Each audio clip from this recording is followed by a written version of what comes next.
Sunday special మా ఇంట్లో breakfast.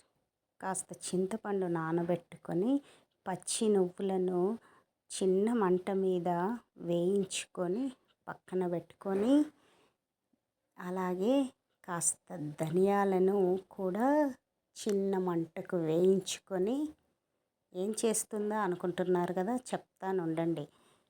ధనియాలు వేగిపోయాయి. అలాగే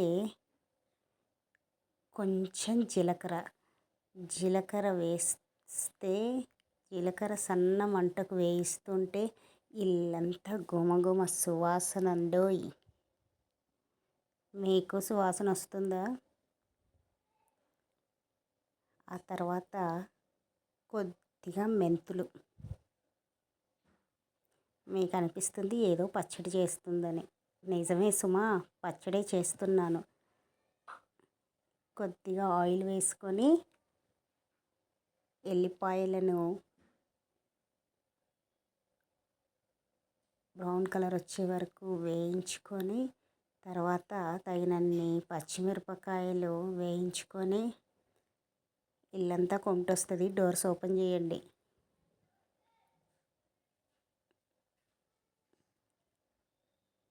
ఆ తర్వాత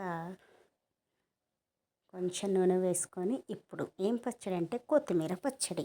శుభ్రపరచుకున్న కొత్తిమీరను నూనెలో వేయిస్తున్నాను. కొత్తిమీర వల్ల లాభాలేంటి?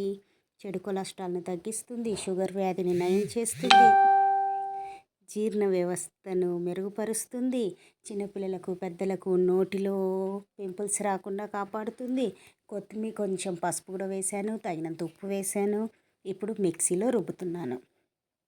కొత్తిమీరకు యాంటీ ఇన్ఫ్లమేట్ అనే గుణం ఉండడం వల్ల స్త్రీలకు ఋతుస్రావం క్రమంగా వచ్చేటట్లు చూస్తుంది, మూత్రపిండాల్లో రాళ్ళు రాకుండా కాపాడుతుంది. ఇలాంటి కొత్తిమీర పచ్చడిని చేశాను.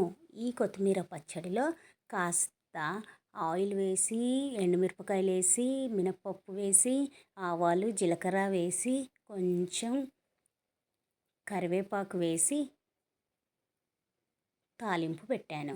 కొత్తిమీర పచ్చడి. మరి పచ్చడి ఒకటి ఏం చేస్తారు?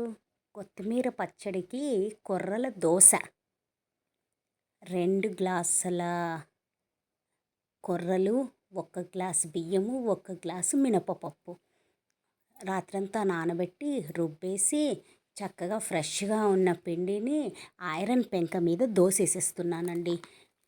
కొర్రలతో లాభం ఏంటంటారా? కొర్రలు శ్వాసకోశ బాధను తగ్గిస్తుంది, ఊపిరితిత్తుల సమస్యను మెరుగుపరుస్తుంది, బరువు తగ్గిస్తుంది, చెడు కొలెస్ట్రాల్ని తగ్గిస్తుంది, కొర్రలతో షుగర్ వ్యాధి నయమవుతుంది. అలాగే కొర్రల్లో B vitamin, iron, zinc, calcium వంటి ఎన్నో విటమిన్స్ ఉన్నాయి. జీర్ణ సమస్య, మూత్రపిండాల సమస్య కూడా మెరుగుపడుతుంది. అమ్మమ్మలు, తాతయ్యలు, నానమ్మలు తినేది ఒకప్పుడు కొర్రలే కాబట్టి వాళ్ళంత గట్టిగా ఉన్నారు. ముఖ్యంగా కావాల్సింది కాల్షియము, వెయిట్ లాస్ మనకి. కాబట్టి హెల్తీ ఫుడ్ కొర్రల దోశ. పైనుండి కొంచెం ఇడ్లీ కారం వేసి, కొద్దిగా ఆవు నెయ్యి వేసా. ఒక్కోళ్ళకి బటర్ కావాలంటారు, బటర్ వేస్తున్నాను. ఈ కొర్రల దోశ, కొత్తిమీర పచ్చడి సండే స్పెషల్. ఐరన్ పెంక పెట్టారేంటి అనుకుంటున్నారా? ఐరన్ పెంక మీదనే, ఐరన్లో వాడిన వస్తువులను తింటేనే మంచిది అని ఈ మధ్య డాక్టర్స్ బాగా చెప్తున్నారు. అందుకే మన అమ్మమ్మలు, నానమ్మలు ఐరన్ పెంక మీదనే చేశారు.